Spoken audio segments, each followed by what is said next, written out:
The Aloha Hour with Johnny and Dewey. All right.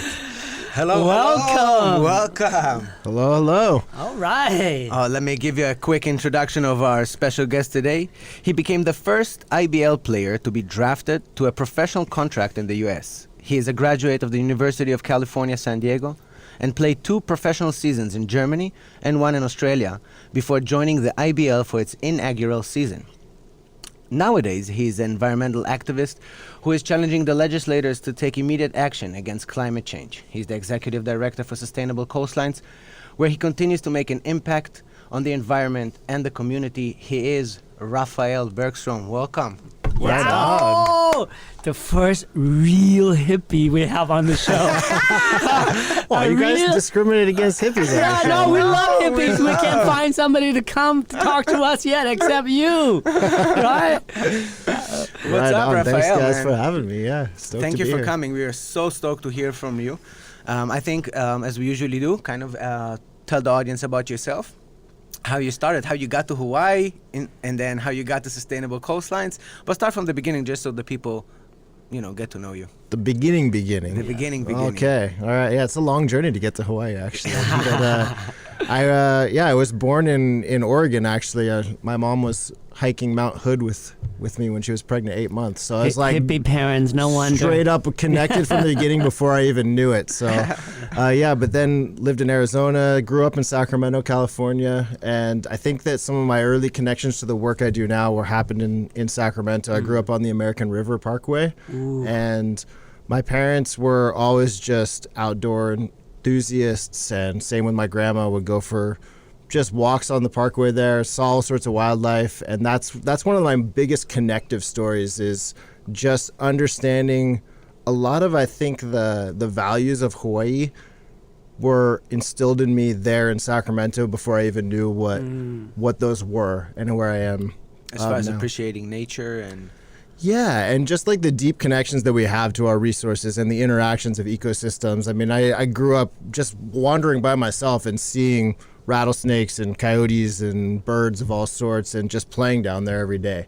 So that connection was there even before I knew that it was what I was going to do with life. Yeah.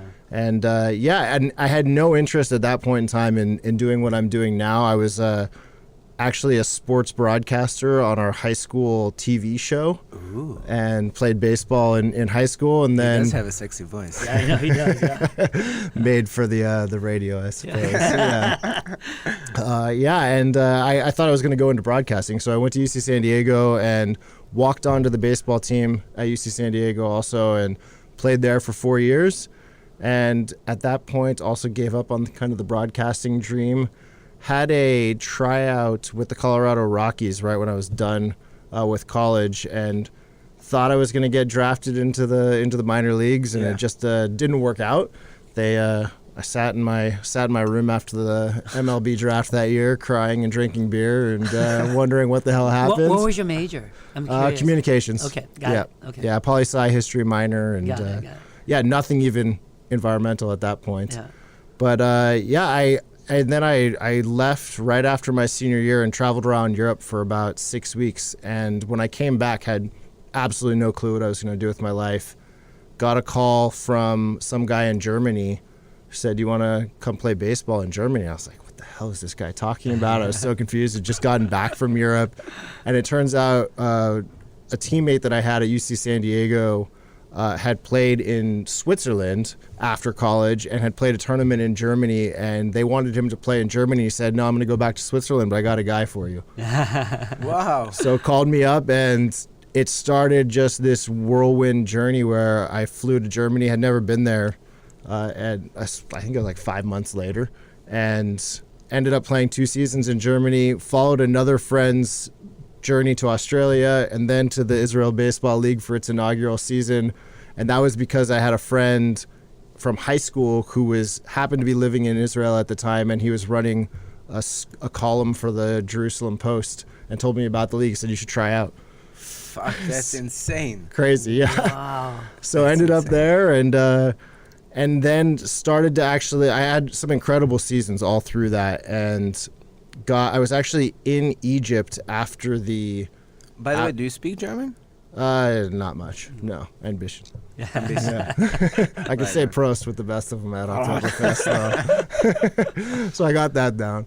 But yeah, I was after the Israel League, I was actually at the pyramids in Egypt and got an email when I got back to the hostel I was staying in saying that a team on the East Coast wanted me to come play baseball on the East Coast professionally in the Atlantic League. And actually Tommy John was the manager of that team as a Tommy John surgery and almost Hall of Fame pitcher. So I ended up going there and played there for 2 years. And ironically, my baseball career ended in my second season there because I tore the ligaments in my elbow and needed Tommy John surgery. Wow. Yeah. Were you a pitcher? I was a pitcher. Yeah. Okay, got it. Yeah. And the whole time, the whole environmental thing, saving the world and all that environmentally was not even on your radar. Not yet. You were still focused on sports. Yeah. I was still. I had the dream of Major League Baseball, yeah, and got it. I mean, from when I was a little kid, I had that dream. Yeah. And I always had it in me. I knew that those things were important. I mean, when I was traveling in Europe, the outdoor world was my go-to for just sanity, and I was always connected, but I didn't know. Don't you find it strange that in Europe, right? When you get to Europe, the way they recycle, how environmentally conscious they are compared to us is just astronomical, right? Like every city you go into Europe, they're like so much more.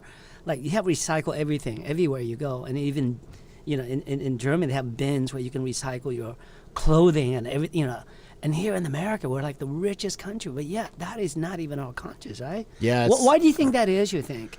We're built on convenience in the U.S., and it's like whatever the easiest path of least resistance in the U.S. I feel like it's and we don't value the resources in the same way. I think Europe, Germany in particular, I mean, it's older too. Like we're little babies in the U.S. But I also think, America has a consumerism problem. No doubt. They like to purchase. Absolutely. In Europe, they fix a shoe. If they buy a good Italian leather shoe, they fix it. They go to a fucking guy, they're going to fucking fix the sole. Yeah. Exactly. Not just toss it away and buy the next over crappy here, shoe. Just go Aldo and buy a new one. Yeah. Exactly. Yeah, and I mean, you're right too. And just I noticed in Germany, and it goes on to another level, like with their beer companies, they all have to use the same bottle because they don't recycle the bottles, they reuse the bottles. They don't crush them into a mix and then remake it into the same thing, which is just insanity and stupidity, right? Like, why would you crush glass and not just reuse glass?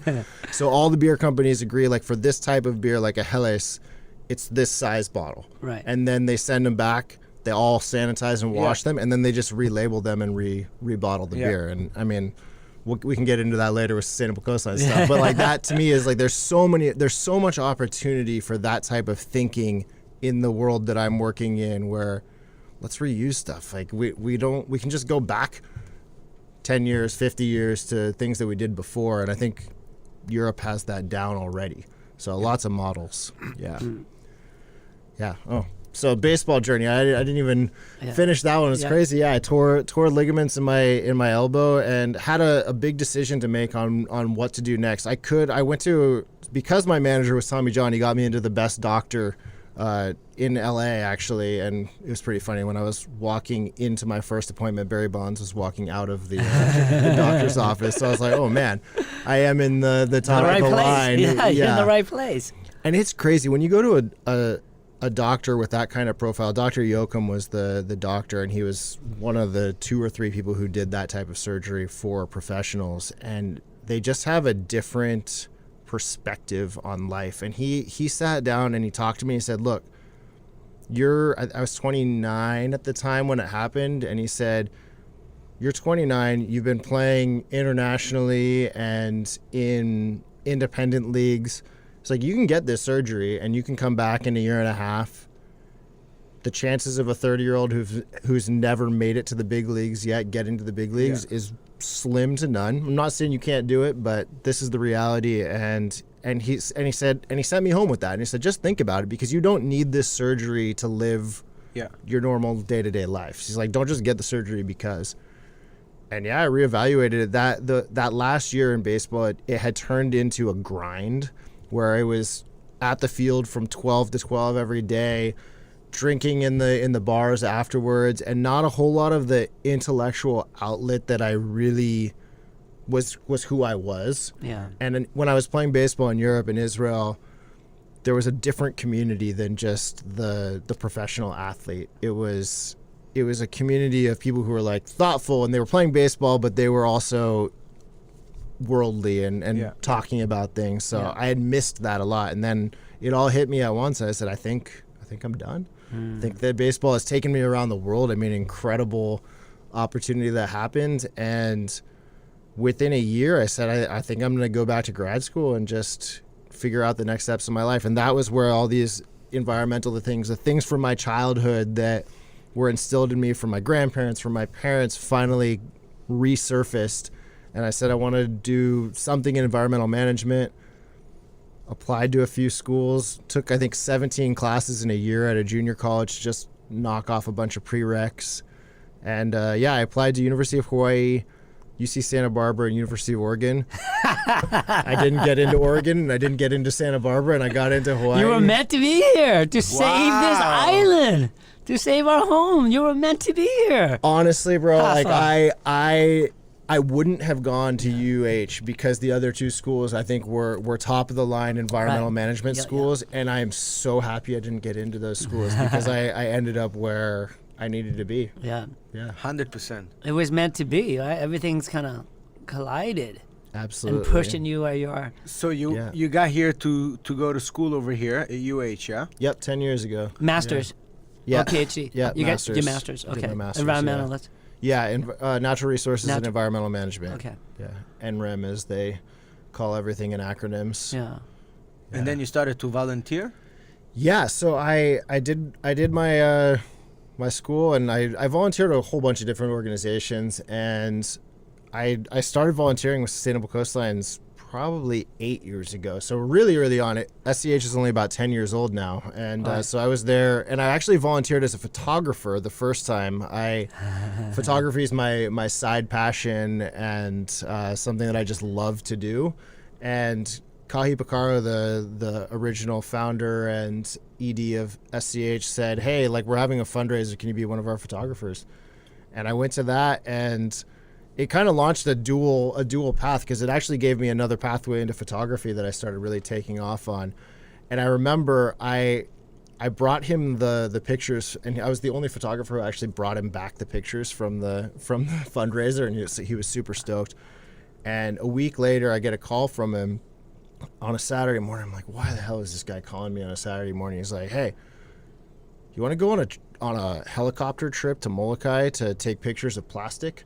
And he had just like followed up with me because I was this photographer, and I was like, "Yeah, sure, why not?" And he said, "I can't pay you." I'm like, "Pay me? Like you're sending me on an awesome journey to photograph the coast of Molokai." So I jumped in a helicopter with him and got some incredible shots, and it actually inspired a lot of work that we've done over the last 8 years on Molokai. Was from that scouting trip.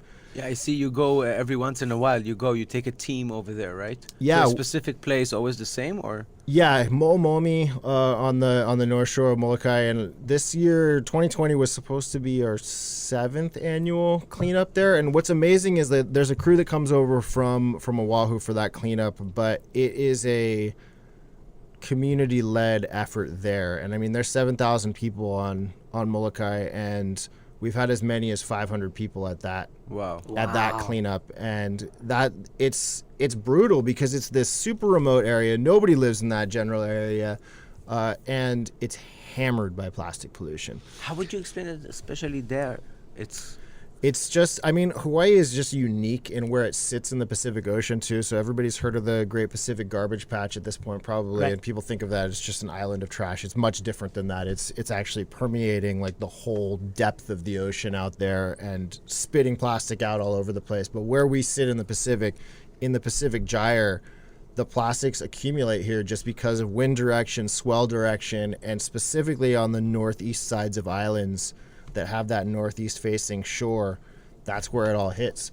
So it's the world's plastic pollution. It's fishing nets. Most of what we have wash up here is derelict fishing gear because that actually floats. So some stuff comes from here. Like if you go out off the South Shore, like if you're on Sand Island or something, you'll see all the styrofoam containers and beverage bottles. But most of that stuff is coming from boats and from other countries too. Wow. So basically, the coastline you're talking about in Molokai is very similar to like Waimanalo. Because if you go to Waimanalo, it's the same stuff that you find. Mostly string, just ropes and small microplastic all over Waimanalo. Is it because the current and the wind, the regular trade winds, and how the oceans are, the beach are faces, so it just washed upon the shore? Yep. Yeah, exactly. The windward sides of islands here are all infected in some way by the plastic problem. So every single island, no matter where it is, the windward side, the east side of all island. Yeah. Some much worse than others, just based on the kind of topography of the coastline too, and how it accumulates, whether it's sand or rocky, and just what other things are in the way before it gets there. Oahu is really bad. Kahuku is one of the worst spots that we have too for plastic, and Waimanalo and Kailua get hammered with the microplastics, or sometimes you look down and you're like, wow, there's no sand, it's just plastic on really bad days. Kahuku gets a lot of the bigger stuff, and it's because it's just like the angle of it collects there too, and that's very similar to Mo'omomi on Molokai too. How many times a year you go there? Just once? One time is usually the big cleanup, but our small team will go and partner with some of the organizations over there if they need more help. Like we actually just during the end of 2020, because we couldn't have our big cleanups because of COVID, we got a small team over there and actually cleared about 30,000 pounds of plastic using. Oh my God! It was how crazy. many days? That was just in a few days. Some of it was leftover stuff that we had to like go back and get from previous cleanups and rebag, and then we helicoptered everything out. And what do you do with that afterwards? So great question. Yeah, I'm dying to know because I don't know where they go. Somebody tell me. Actually, it goes back to the ocean supposedly. I don't know. Yeah, if we don't do anything about it, the tides will just take it straight back out there too. It's a complicated issue in terms of what we do with it. We're starting something in 2021 that's a innovative project where we're doing plastic upcycling. So we're taking the plastic that we find that is a certain type of plastic, the hard rigid plastic, and crushing it, and then melting it back down, and we can make building blocks out of it, basically, like giant Legos that you could build a wall with.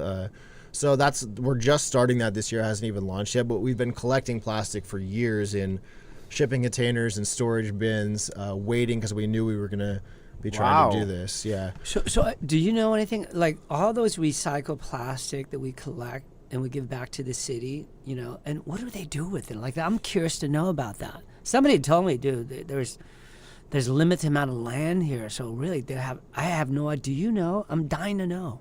It's a mess. So everything that is related to the state somehow is a mess.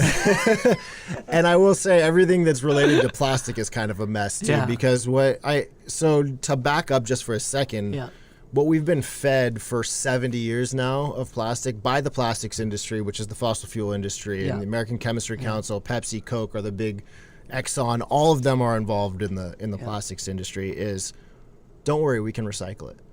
Recycling is the answer to everything, right? Like, we're not doing any harm because you put it in the bin, you're doing the right thing, it's got those little triangles on the bottom. It's complete and utter bullshit. Bullshit on the highest of level, that in the history of plastics, less than 9% have ever been recycled. Oh my God. And so I'm happy that you're spilling the truth, because there's so many things like that I want to pick your brain on. Yeah. I'm like fuck.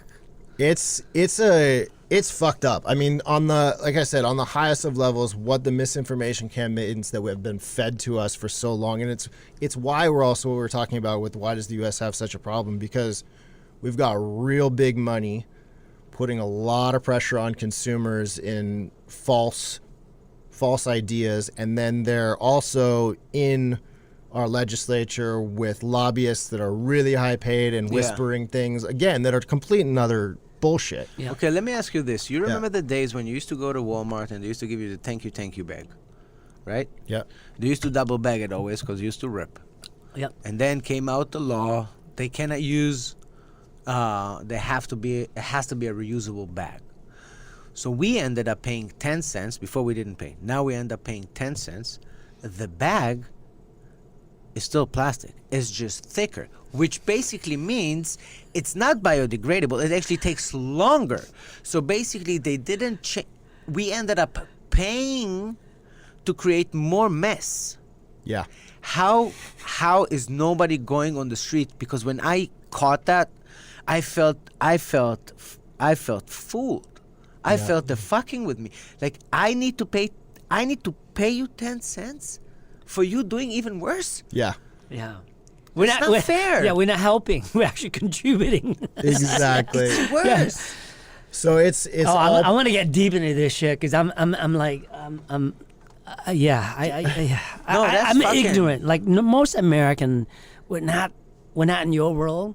So please text the next 60 minutes. When you leave, though, I want everyone out there to understand two things. A, we have a choice as a consumer, as a citizen.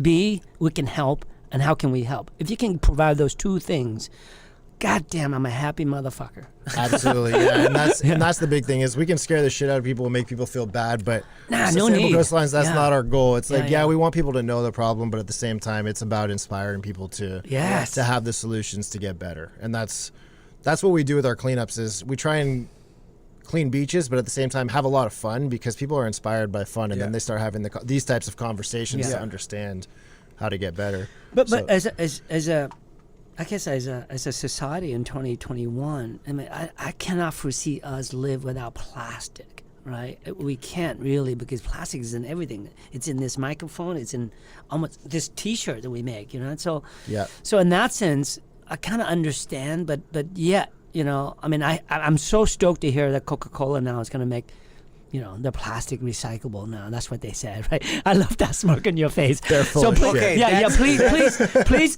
go on. I want to know everything. That's the next point. Yeah. As you know, I own Hawaiian Aroma Cafe.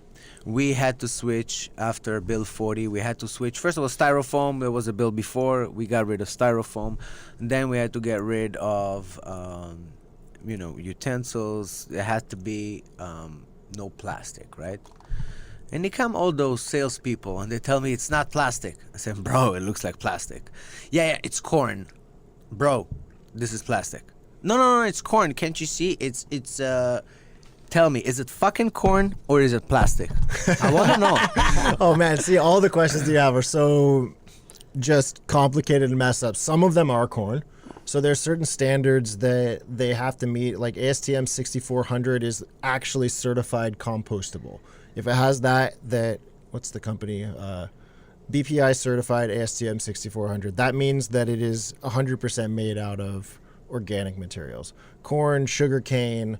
I'm sure that hemp is going to come online for these types of things in the future too.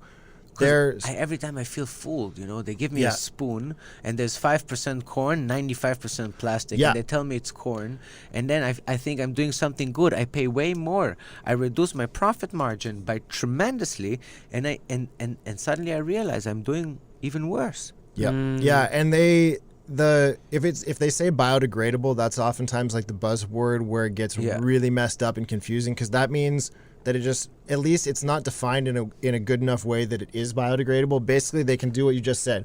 Put some corn in there, and then they put plastic fibers that connect it together, and then it breaks apart into smaller pieces because there's some organic material, and they call that biodegradable.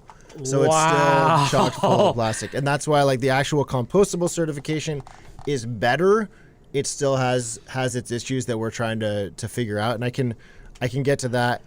Also, I want to go back to, because there were two questions I think that you both had earlier, and I want to finish a couple of those too. The plastic bags one, total bullshit. It was an industry move to just use a loophole in the bill to say, okay, we defined reusable as just thicker plastic. So we have closed that loophole through policy, big public movement to do that. Bill 40 also further closed that loophole in the plastic bag, so it's going into effect. Why they're still selling? They shouldn't be. Okay. They definitely shouldn't be. To that point, my sincere apologies, but to that point, okay, so I feel that they're fooling us, right? They're saying one thing and they do something totally different. Who do we need to talk to? Because I want to see, like, who is responsible for that. Why is the? You remember they said when Bill 40 came out, they said that people have to finish their stock of plastic, Yep. utensils. You remember that? Yep. Okay, that was 2 years ago. Yep. Okay. How much stock do they have? Do they talk about the stock I of the know. United States of America? Do they talk about the stock of the Yeah. of the planet Earth? Which stock? Whose stock? That is a really good question. Who monitored the Who stock to monitored begin the with? stock? Yeah. It's a. I feel like there's they so tell many. us what we want to hear, but then they The gray areas become so gray, and I think that the problem is we hope that people do the right thing and then they don't. And when I feel for like the city and county of Honolulu, because I've worked with them and they are so understaffed, under-resourced, and enforcement is such a bitch. Like Yeah. for them to go around to every single store and be like, oh, you're still using your old stock. No, this is your new stock. Like that, it would take such an effort. And so they do rely on like community policing. Like if you send a letter to the Department of Environmental Services, which it probably actually is a letter to how far behind they are. They don't have iPads or anything like that. So probably just still stacks of paper. Again, like this isn't an attack on anybody who works there because it's just archaic systems, right? And they're good It's a people. broken system. It's a broken yeah, you don't have system. enough resource to hire people to really go through and monitor and follow through. Yeah, And I get it, taxpayers yeah. complain if we hire more Yeah, people to do of more course. stuff. So it's Yeah. like this really fucked up loop of people not wanting to pay taxes, and then we have bad, systems at the actual government level that can't do what we ask them to do. So there are ways. I think that just it's community policing. We have to start talking to them directly, the stores that are doing it, and say, hey, like, why are you still doing this? I'm going to actually report you to the Department of Environmental Services. Department of Health has certain jurisdictions over things. But I don't wanna talk about my fellow members of the gastronomy industry. That's not what I'm gonna do. Yeah.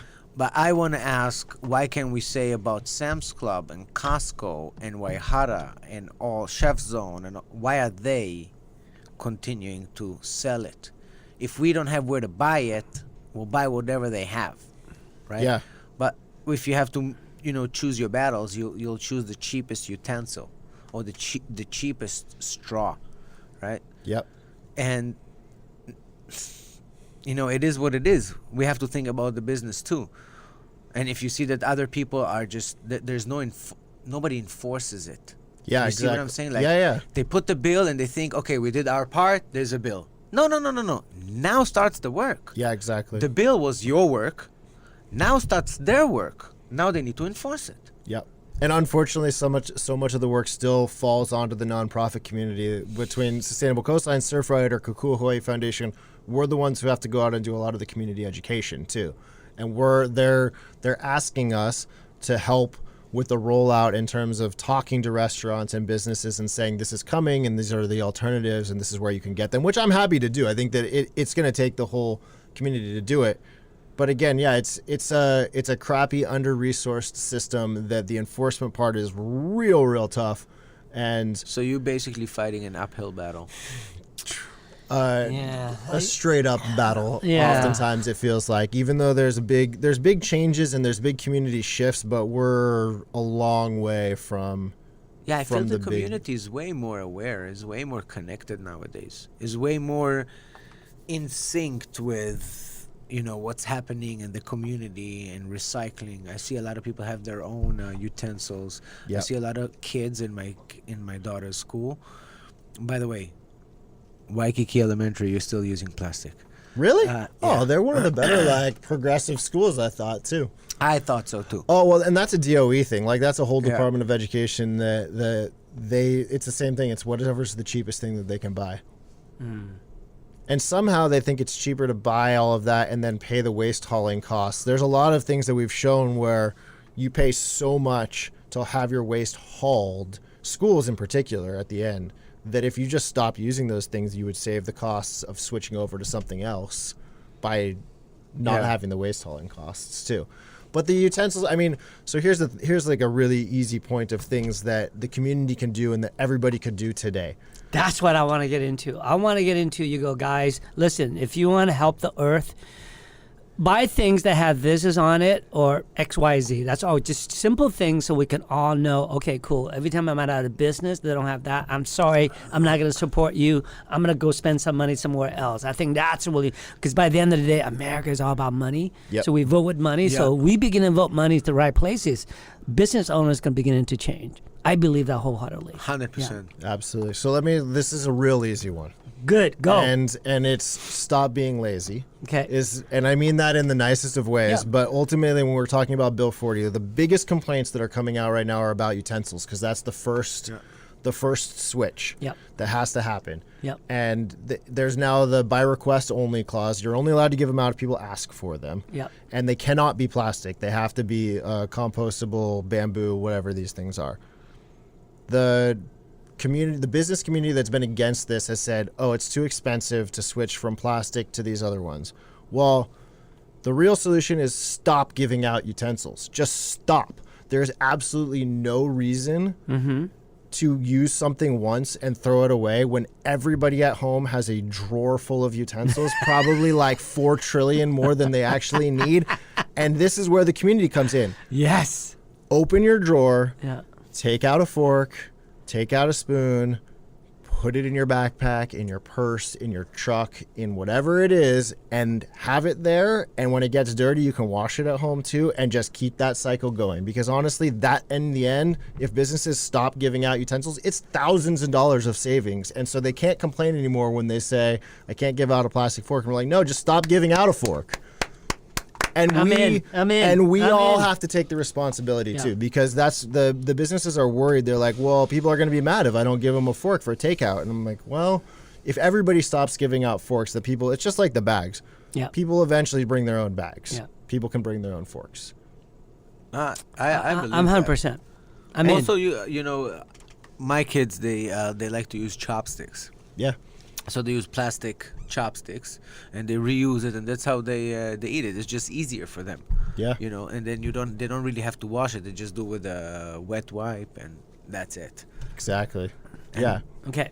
This so is some their of them little are part. simple. Okay. Next. Next. Okay. Well, I want to go back to your other question about Yes, please. recycling Yeah, too. yeah. So start with the bad shit. Plastic that goes into the blue bin, the reason why it's such a big problem is because it's mixed, right? And the only way to actually truly recycle plastic is if you have a single stream, it's a single type of plastic. And unfortunately, like the business world now, let's give an example. Cardboard and plastic together, it turns into a mess to try and recycle. So all those pasta boxes that have the little window so you can see the pasta Yeah. becomes too much of a pain in the ass for people to recycle, so they just throw it away. And what ends up happening, so we send all of our recycling to a recycling center, Triple R Recycling. Again, not their fault. They're just a middleman. There's no recycling that happens in Hawaii at all. There are no recycling plants on, like, we don't do anything to recycle in Hawaii. So wait. Everything in the blue bins that pick up every 2 weeks. What does it go? It gets bundled up and then shipped somewhere. Yeah, So- I heard China, and then China stopped buying our shit or whatever that is. I heard and I heard it goes like some secret spot in the middle of the island somewhere. Back into the ocean. Hopefully not. Well, eventually, No, yes. there's an island somewhere that they just park their shit. Well, basically, so China stopped taking all of our recycling because it was a contaminated stream. They couldn't deal with it, Right. and basically we were just dumping all of our waste on China. Right. And so then other markets started picking it up, Indonesia, Thailand, and now they're starting to realize it's crap too. But they had mountains of trash that was not being recycled. Some of it, like bottles, if it's in a single stream, like the High Five program works because you have to separate them out. You have to take the caps off. The caps are a different type of plastic than the bottle. That's why you have to take them off, and that's why it all gets screwed up too. So this is like a big problem, this mixed plastic, and only certain types are actually recyclable, and that's also rare. So wait. For us as a regular, consumer, what do I do? What is it I need to put in my blue bin on a regular basis? Now listen to what you're saying. Do I just go ahead and put cardboard only and just I guess make at it. this point it doesn't matter because it get lumped up with all the rest of the shit. Yeah. 'Cause we don't have a process here. That's what you're saying. Okay. Well, and it does. There's sorting that ends up happening here on island. So sorting does happen, and they do try and whatever the stream that it can be cleaned, they clean it because that's the only way it has market value too. So what's happening is like we're a middleman. It gets shipped to basically the highest bidder. They even told me sometimes it's being sent to Dubai, which makes no sense whatsoever. Like there's no way they're recycling it in Dubai either. They're another middleman. So there's like a middleman and a middleman, and then it ends up probably in somewhere like Indo that doesn't have the actual facilities to do anything with it, and that's when it ends up going back into the ocean too. And we like to blame other countries, right? Like this is such a big rhetoric in the recycling world of, oh, it's not the US's fault, it's China's fault, it's Indo's fault, it's Thailand's fault. They're the ones letting it all out into the ocean. Ultimately, it's most of our stuff. We have the highest contribution of plastic, the US does, to this plastic world. All of the companies that are making plastic are in the US or in Europe, and then exploiting worker standards and environmental standards to manufacture it elsewhere, then send it back to us for cheap, and then we send it back to them to try and deal with which they can't deal with. So ultimately, like, we've got to take the responsibility to stop blaming people. That's a big step, and people understanding that is a big piece of it. For the blue bins, I still think, so the big thing is like when you look on the bottom of a bottle, there's the numbers, and 1s and 2s are the ones that actually have a recycling value to them. One more time. Can you repeat that slowly? So everyone knows. Every time you buy something, you look on the bottom of it. If it has number 1 or 2, those things have some value on the recycling market. So there's things that can be done with them. Got it. So if you're going to buy something, try to look at on the bottom of the thing. If it says 1 or 2, okay, at least your money's somewhat responsible. Yeah, and at least there's some stream in this infrastructural world that it can actually go into to Got be it. done Okay. with. It's whether what's done with it is still a cloaked mystery of crap, and again, it's what we're being sold by by the plastics industry. So I think again, like just like the silverware conversation, the utensils conversation, the big thing that we can do as citizens, as people who love the world that we live in, is start really pushing towards more reuse and really think about like this chain. I think there's such a disconnect. As I talk to people in the community, most people do not know that plastic is made out of oil, out of fossil fuels. Like that is not common knowledge. And to me, that I'm so in it, like that blows my mind, right? But I think if people started understanding this chain of where their products come from, and that takes us taking the responsibility to look that up, right? Right. You understand that this was mined out of the earth, then shipped across the earth, then gets to you and you use it once and throw it away. And this is where I'm talking about, like, this is a different issue. Like plastic that lasts forever. Plastic is designed to last forever. Like that's also its problem, right? Yeah, Like, I agree with him. If you can reuse it, that's fine. Yeah. It's an But to do incredible all that product. crap, to use it for 5 minutes and then toss, you're right. You Yeah. gotta, that's I mean, fucking- that's insanity. Yeah, But we've been fed that for so long that we That's don't so think true. about it as insanity That's so anymore. true. So we have to start thinking for ourselves in that way. And what that will do, eventually with enough community force, we start doing a pushback against these companies who are really the perpetuators of a dialogue that is totally fucked up and not true. And I think that awareness step, and that's what we do at Sustainable Coastlines, right? We're cleaning the beaches isn't the answer to anybody's problem. Right. It's great. Like we do get plastic out, but we tell everybody at every single cleanup, do you want to be cleaning the beach for the rest of your lives? Do you want your kids to be cleaning beaches? No, we want to stop it at the source. We have to change like our entire world of behavior, and that's going to clean the beach. We got to change here. Yeah. Yeah. So Do you think that the next generations will take it more seriously than we do? 100%. 100%. Yeah. I'm with you. I see this whole new younger generation, the millennials. Everybody bags on them. I'm a big fan of them because they're sick of the shit that we shoving down their throat, and they're over it, dude. I'm with you. I think this new, your children, my children are the one who's really gonna, Yeah, and that's the, I guess, the light in all of this too. I think Yes. there's always positivity, and Sustainable Coastlines, we do so much education in classrooms. We've connected with 40,000 students over the last 10 years in DOE schools. And we really try and work as much as we can in the underserved communities who don't have as many resources, and really giving the opportunities for them to see the solutions and the light. And the most inspiring thing is exactly what we just said, that they get it. Plastics it's not a political issue. It is we have to stop using this. We get it. There's the businesses that are fighting against plastic legislation right now are going to have a massive smack in the face wake up call when the buying power of the next generation says, you better fucking change or we're not going to shop in your business anymore. And I'm confident of that. And also on a grander scale, I mean, this is so connected into climate change. The fossil fuel industry right now is trying to find all sorts of ways to stay alive and keep doing it. As we move away from fossil fuels in the transportation sector, guess what's the number one transition for fossil fuels? What? Plastic.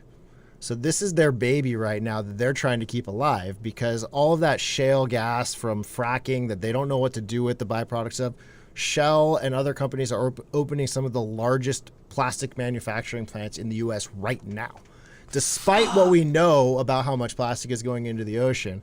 And so the motive is behind them. I mean, this is what we're fighting against, some of the biggest power players in the world. But so that's why I talked about it as climate change. Like, this is the issue of plastics. By 2050 right now, the projections are that plastics will become one of the largest sectors of fossil fuel use. 20% of all fossil fuels be used just for the plastics industry. 20%? If we don't change, yeah.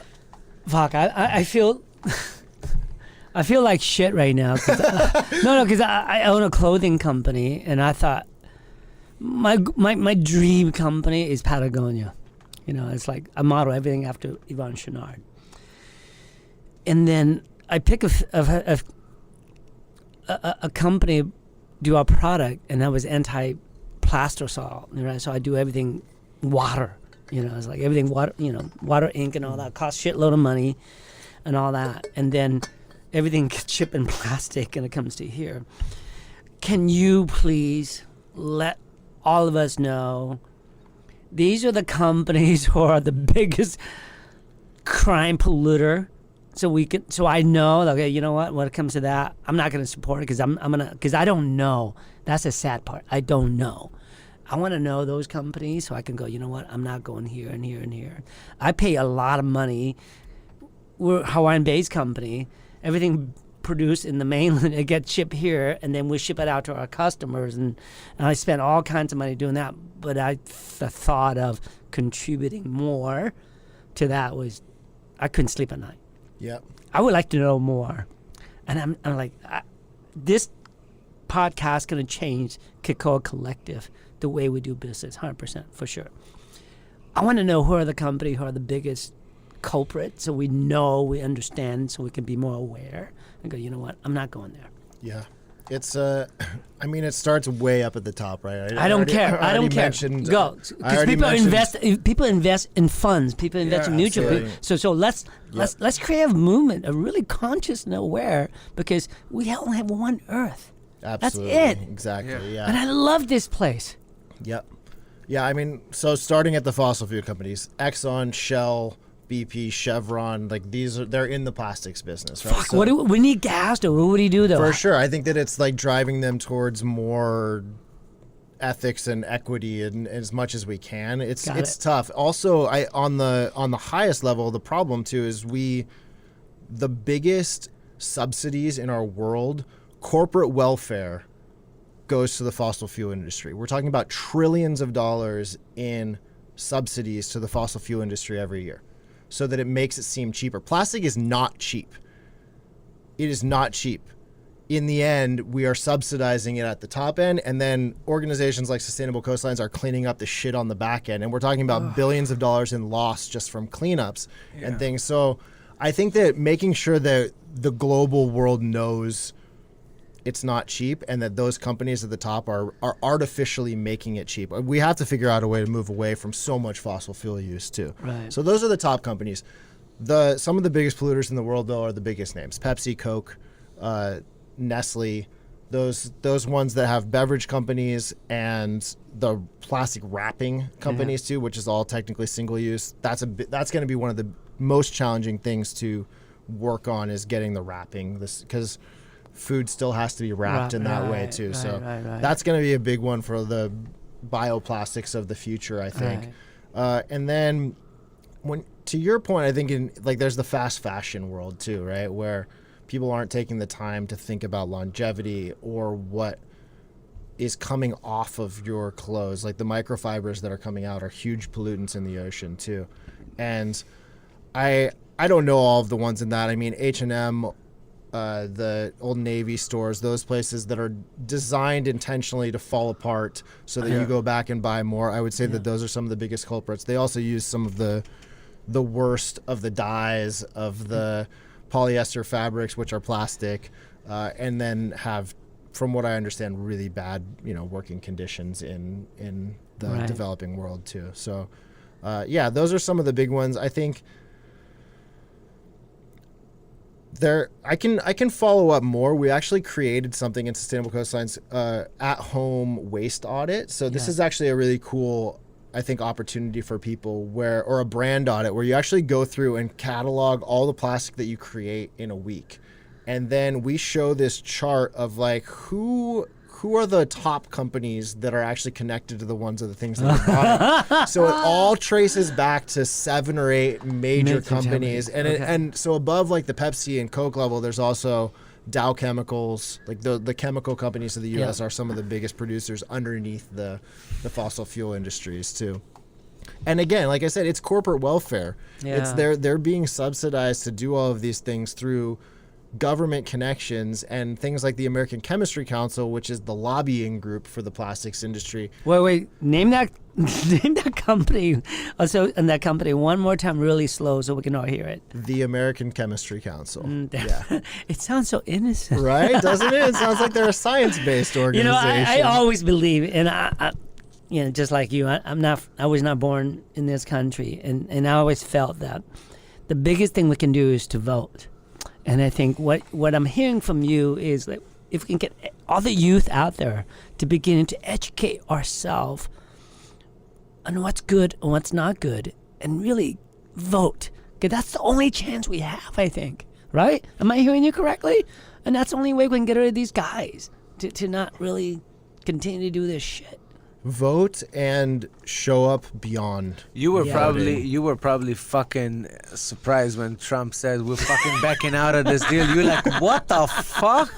Oh, I definitely wasn't surprised. I knew that was coming from long ago. Yeah, I was like, what the fuck? But I knew it was coming. I knew I was bracing myself for the worst of the worst, and the nightmare was really big. I mean, we're talking about putting fossil fuel executives as the head of the EPA, of the Environmental Protection Agency. That is like beyond. It was all, there was so much subtleness that so many people who don't follow along with things didn't see of the destruction of our environment that was going on.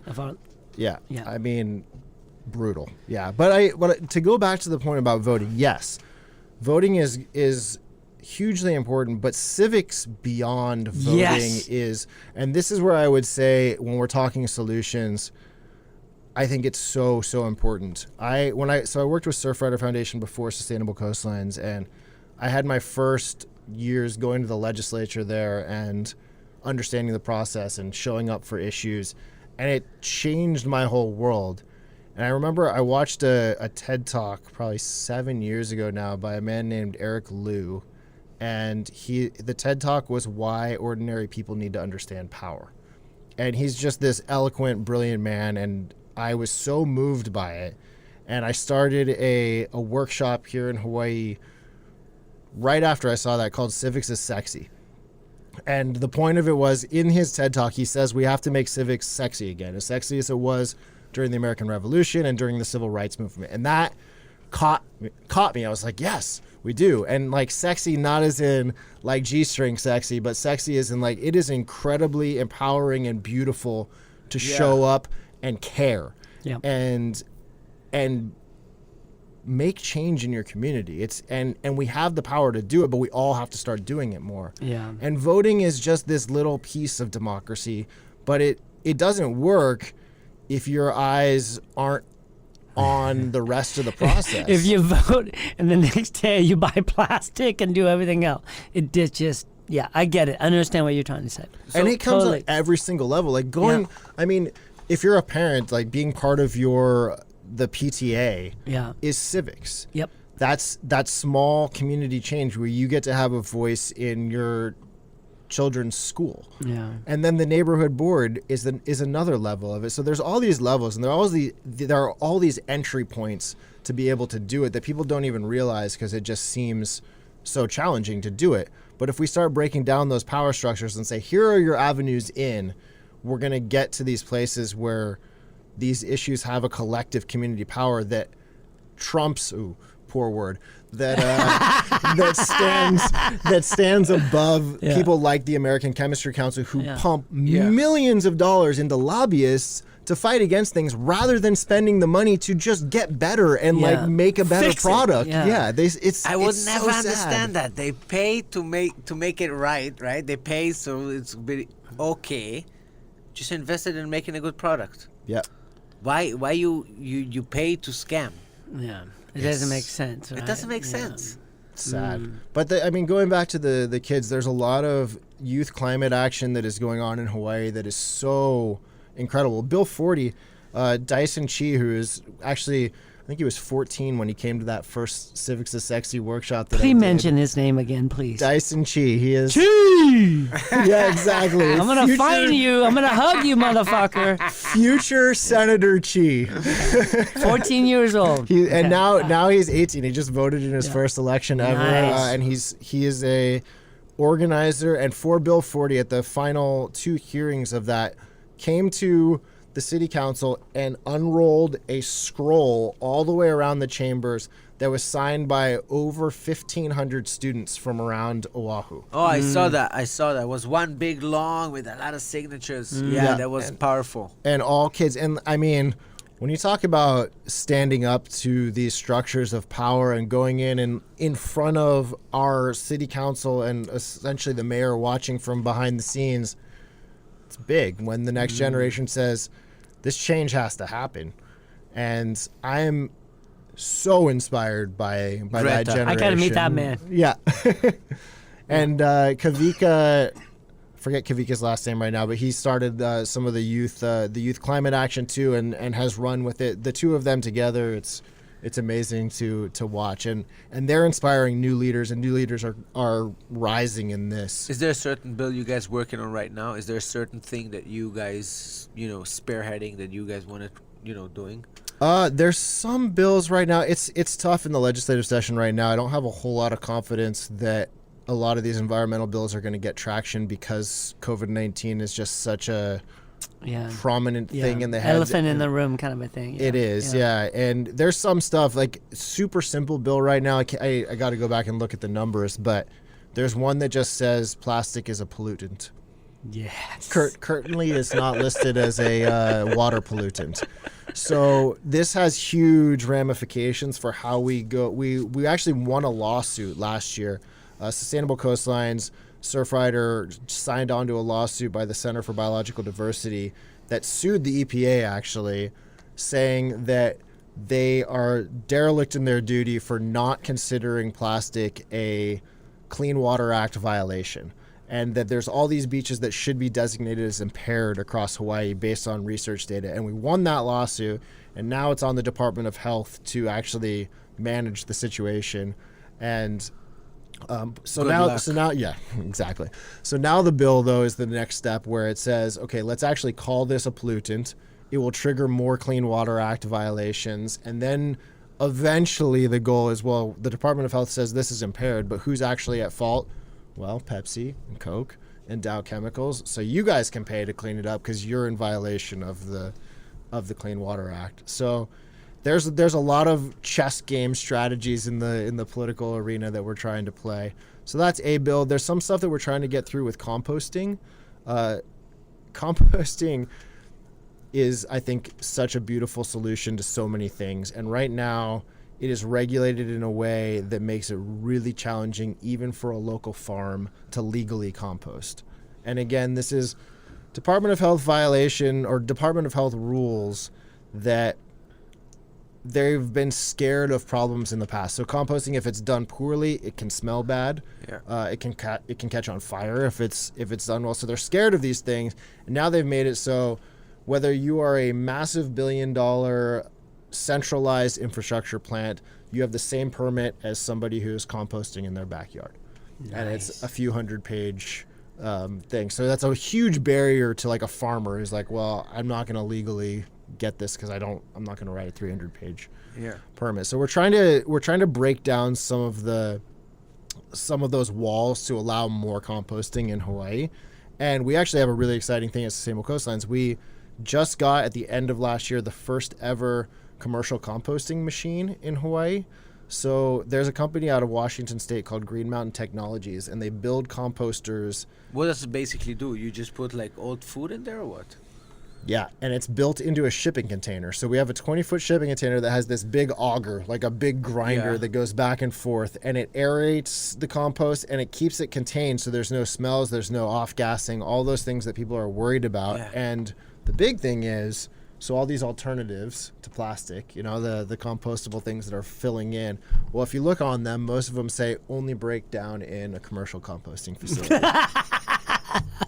So most places don't have commercial composting facilities, so they end up going in the trash too. And I will say, I mean, something that's made out of corn versus something that's made out of oil and you're using it once and throwing it away, I'll choose the thing that's made out of corn. And if it gets into the environment, it's corn and not oil. It doesn't have so many of the associated consequences. It's still crazy to throw something away after using it once. I don't care what it's made out of, the energy that went into it. That's why I advocate for reuse. But the machine that we're getting is going to allow us to actually test the viability of breaking these things down. So we'll be able to take some things from sample restaurants from the events that we work at, like the Triple Crown of Surfing that we've served in our waste diversion program for years. And 7 years you're working with them, right? Yep. Yeah. It's been an amazing partnership. Vans, WSL, both on both sides of the Triple Crown. We've been set up there diverting the waste, sorting composting, sorting recycling. And this is another step where we can get even closer to like a zero waste event because we can actually compost those containers too. But we're worried about the toxicity that maybe isn't told, the story isn't told in those. So what we're going to do is actually do soil tests after we do the composting and do batches with and without them, and then actually provide some data back on, are these things actually the solution or a solution? Who are the companies that actually fund Sustainable Coastlines? I assume donations? Yeah, we're lucky in that we have a lot of a pretty diverse funding stream from private foundations, but Vans has been, I mean, just an incredible one for us. They love what we do, and we have a good working relationship where we show up at their events and do things that help them in what they're trying to get to in sustainability. So Vans is one. Hawaiian Airlines has supported us for a long time. Bank of Hawaii has supported us, and then smaller companies along the way, like All Good Sunscreen. They're one of the reef safe sunscreen brands. We have a new one who's funding us, Salt, which is the female like menstrual cups. So that they do incredible videos about how many tampons, which have the plastic applicators, how many of those a woman goes through in her lifetime, and the difference between switching to one of these cups. And so there's a huge, amazing just correlation to what we're doing there. So we do try and find, actually a lot of companies just reach out to us and say, we want to work with you because we've built such a good following through social media. You and I are going to have a lot of talk after this show. So wait, if there's a company out there that wants to work with you, where should they go? They can, I mean, a lot of people reach out through our Instagram at Sustainable Coastlines Hawaii, and our media manager directs a lot of the inquiries there. But sustainablecoastlineshawaii.org is our website, and there's different request forms on there that go. They can also just email me, Rafael, Rafael at sustainablecoastlineshawaii.org. And who wants to, suppose someone wants to volunteer or just straight up donate, it's also on your website. Yep, exactly. There's a donate button on the website, and that goes to a Flip Cause page, which has links to if you want to volunteer or if you want to donate, and both of them matter immensely. We're trying to build our recurring donor program. We've never been an organization that does memberships. just because it's been beyond our capacity to manage. When I started, I was the only full-time employee.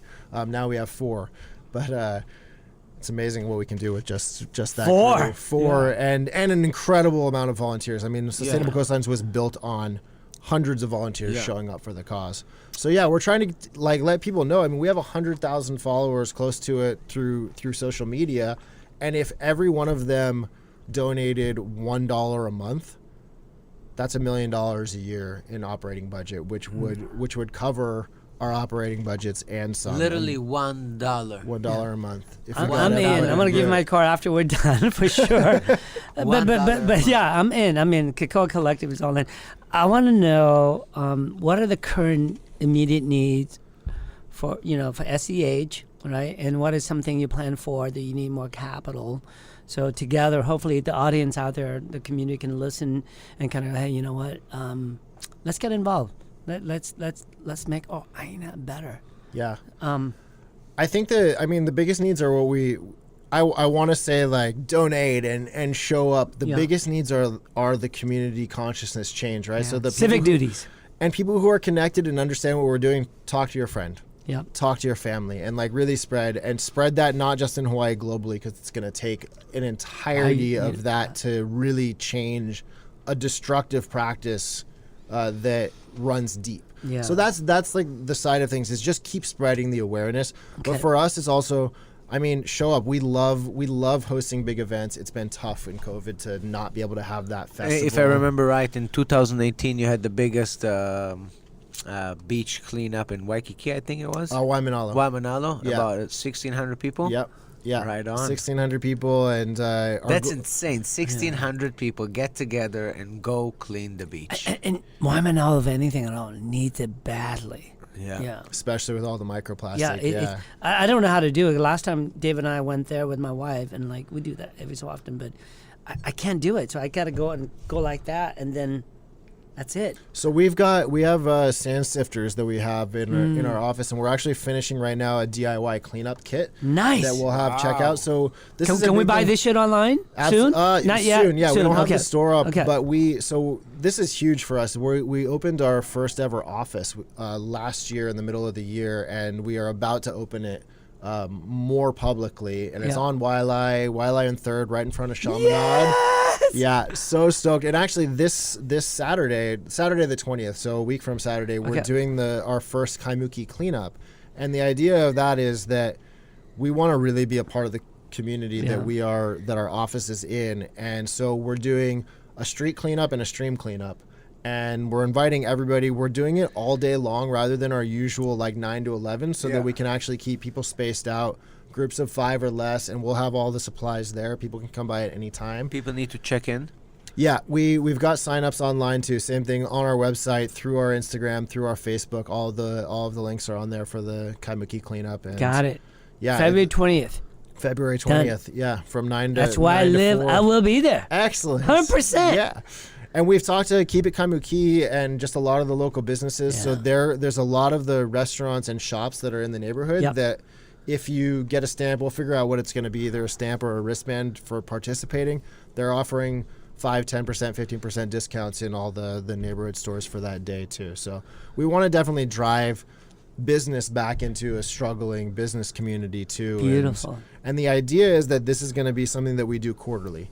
So our dream by the fall, 4th quarter, whatever it is, when hopefully most of this pandemic stuff has passed us by, that we shut Wailea down and have a block party and clean up the whole area. That's our dream. Yeah. So that's How a big did one. actually COVID affect your business? Because I assume usually you get your donations from people that actually are involved, and they come and they're there, and suddenly there's a barrier. You cannot meet them, you cannot talk to them. There's no good vibes, so they don't donate, right? Yeah, we were lucky. During 2020, we have such a passionate following that we were able to weather the storm, and we had really good support from the businesses that have already supported, got some good grant money into. So we're okay. I'm worried. I mean, there's definitely, we don't know the full effects, right, of what's going to come next. And so we're deep in figuring out fundraising, but we were able to stay effective and stay in people's eyes because we did what we could to transition. We did a lot of online learning for our education program. We cut it down to small kind cleanups. We started doing coffee and cleanups where people come out before work, and then Pauhana cleanups where they come out after work for an hour on a weekday, and we can have 5-10 people and just have conversations. So we did what we could to pivot and transition, and I think people really appreciated that and wanted to continue to give because they saw that we were trying to figure out the solutions through all this crap. I think if you guys can do like short, like 1-minute videos on your Instagram of how each and every one of us, random people in the community, can make a change, like you said before, but just in a short video, you know, and just blast it. Don't do this, and teach us, educate us, because we don't know. This is not our forte. I go to work, I do my thing. You ask me about coffee, I know about coffee. I don't know about, you know, being sustainable and taking it to a whole nother level. If you guys can make on your Instagram like 60 seconds, just a short video, and explain to people on a day-to-day, for example, toothbrushes.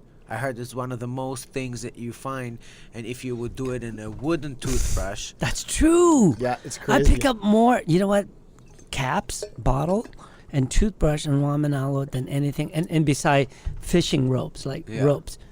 Those three things, I mean, bags and bags of them. So I'm telling you, Yeah. it took me a long time to understand that to buy a wooden one. Nobody told me. Once I understood, it's a big difference. Oh shit! Okay, let me do it. Yep. So I think, you know, just educating the community more, giving them, you know, give us more information. People are hungry for information. Absolutely, yeah. And we want to know. We want to contribute. We want to be part of this. We don't want you to fight alone. We want to fight with you, but we're not educated. We're not educated. Yeah. Yeah, that's Dude, we can go on forever. This might be one of my most incredible, for me personally. It's like I'm so, you know, as entrepreneurs, as part whatever in this community, and I just feel like what you give us today was so powerful. I'm a fan, dude. I'm so glad your elbow got fucked up and you decided that. No, I'm serious. I think there's a greater cause and purpose. And I'm so glad your mom and dad took you to the mountains, the river when you were young, and give you that experience, you know? Yeah, it's amazing. We've been doing a lot of Aloha Aina work with some of the Hawaiian community to really ground into our mission too, and to understand for me where I came from and where I grew up and how it's so connected to the culture that exists here and has existed here for thousands of years. It's powerful to be a part of that. And even though it's not picking up plastic, just restoring a fish pond wall or diving into some of those cultural connections, it grounds us in the work that we're doing at Sustainable Coastlines too. I'm glad those university rejected you and no, I'm serious. So this, anyway, you got to come back. So whatever the major initiative you have, please use us as a like a microphone to the rest of the community. 100%. Any help that you need, any promoting, any posting, you let us know. We'll give you the. Awesome. I'm going to lead on you guys because we're going to start something called the Schnooze, which is going to be our own news, SCH News TV show. Wow. That we're gonna produce. So I'll have you guys. Jay Cutter, return it. You guys are gonna come on. News. I like it. That's sophisticated. Yeah, I like it's it. gonna be. It's time to wake up. Yeah. Turn off the snooze or turn on the snooze. But that's awesome. That's awesome, man. I Well, before we're gonna let you go, there's a little gift that we want to give you. Yeah. It's full of plastic. No, first of all, we want to give you our new shirts of the Aloha Hour. This is in your size. Epic. Yeah. Thank you. And if guys. anyone wants them, you can get them. Just DM us. We have all the sizes. That's where it's at. Oh. Yeah. And our second thing we wanted to award you is our The Aloha Hour Hama Award for you. Awesome. For all the work that you do. Thank you, man. Absolutely. This is gonna go in the new office. Yeah. Oh, hell yeah. Yeah, and Oh, we can hell bring yeah. it to beach cleanups. You know that. Whoever's not cleaning enough. Yeah. And last but not least, before we're going to let you go, we have 5 what would you rather questions for you. Are you ready? Yeah, I'm ready. Okay. Oh, my fiance loves these things. Too. My kids loves those. You ready? Yeah. What would you rather have the superpower of flying or turning plastic into gold? Oh. I mean, I gotta go plastic into gold. Flying is definitely the superpower that I want, but that's a no-brainer. yeah, exactly. Right on. What would you rather? Find a message in a bottle during a beach cleanup or a treasure map? Ooh. I just watched that movie, the kids movie about Hawaii, so I gotta go with the treasure map. I watched it too. Finding Ohana. Yeah, Finding Ohana. I Yeah. watched it already 4 Yeah. times. I love it. Love it. What would you rather? Play for the San Diego Padres or replace Greta Thunberg at the UN climate? Oh, This shit. this is a tough one. It's like going back to my past. That's $1 million question. I guess I gotta go with my place in the world now and go to the UN climate. But Good answer. Good answer. but if it was 20 years ago, Yeah, I'd when you're definitely be on the 29, mountain for the hell Padres. yeah. Yeah. Okay, and our fourth question, what would you rather? Have the state enforce Bill 40 as they enforce state taxes? Or have state taxes be enforced as Bill 40? Damn, those are good, These are huh? really I made good. special Johnny, intellectual ones for damn. you. Wait, give me I that know, one this again. is- Hit me with this that is the again. deepest Okay, one have yet. the Yeah. state enforce Bill 40 as they enforce state taxes, or have the state taxes be enforced as Bill 40? Basically, Yeah, I got you. That money or no, we're going number one. Yeah, of course. Yeah. absolutely. Right on. Of course. And last but not least, what would you rather be, Captain Planet or Captain America? Oh, easy, Captain Planet. Yeah. Captain America's too pretty. Thank God you were ugly and you got a fucked up elbow. But you know what? Our world, no, I know our land. Well, I'm super stoked that you came, I'm man. super inspired. Yeah. I'm so stoked right now. I'm beyond inspired. There's so many things in my head right now. I'm gonna call my factory. I'm gonna do a bunch of different shit right now. All because your ugly mug. I love it. Honestly, if everybody will do their own little Civic tiny duties, part. man. We both believe community is everything. I mean, Yeah. our business is all about this whole show is about community. It's all about how do we come together and really create change. And the change start with us. How do we live, how we love, and how do we make a difference, And collectively, 1.4 million in Hawaii, we can make a difference, at least for us. Yeah, And you give us that footprint, man. I'm so stoked right now. 100%. Beyond stoked. I'm glad, 100%. guys. Yeah, I agree. I think that we have to just reconnect with each other too. Yeah. I think there's a concept in Hawaiian called pilina, which is that essentially we are connected to the earth. Yep. The earth is connected to us, and we're connected to each other through the earth, right? Yeah. So it's like this idea of reciprocity, and we've moved so far away from that. And if we can get Isn't back that to funny? The earth was here before we got here. Yeah. And somewhere we got here and we forgot that it was here before us. So all the answers, thank you, Koa, lies. The way we live lies. If we live with earth minded, we would not go around and fight and kill each other. We would use our resource together, make us better. For some damn reason, we as humans, as a species, the biggest intellect, we haven't figured that out. We still want to kill one another. Yeah. So there's a long way to go. I believe the new generation, what you said today was so beautiful. Your daughters.